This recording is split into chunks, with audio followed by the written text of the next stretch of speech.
I will leave Islam right now, but in one condition. All right, let's check it out. Put in the comments section down below one mistake that you can find in the Quran. And wallahi, I am going to leave Islam right now. You can't do it. Yes, you can. And I'm not going to just show one, I'm going to show five. So in Surah 20, verse 71, the Pharaoh threatens to crucify his court magicians. What's the problem? Crucifixion wouldn't exist for another 14 to 1500 years. But whoever was writing the Quran didn't know that. They made a mistake. The second mistake is in the same chapter, verse 95. We see Moses talking to a Samaritan. What's the problem?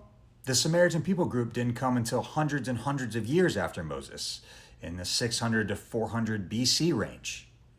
The author of the Quran didn't know this. Moses never spoke to a Samaritan because they didn't exist. The third mistake we see here is in 86:6, where the author of the Quran thinks that the fluid to make a child comes between the backbone and the rib cage. Everyone knows that's not true. It's a mistake.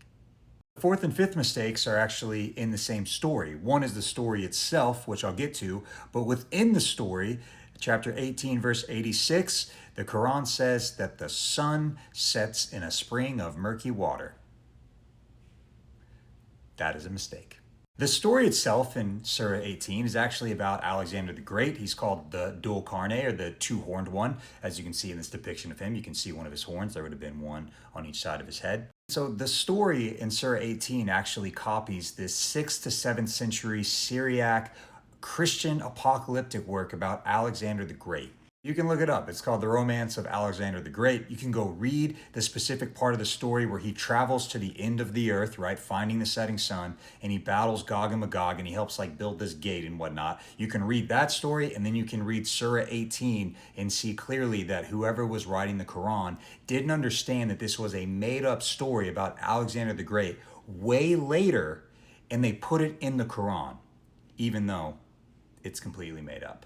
Because there are several mistakes in the Quran all over the place in different areas. And so if you're a Muslim watching this, I want to encourage you to do two things. One, like look into my claims, see if they're legit. But more importantly, call out to Jesus.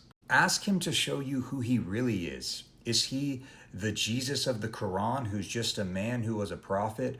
Or is he actually the Son of God and the Savior of the world? I'm probably not going to be able to convince you. But call out to Jesus himself and let him show you who he really is.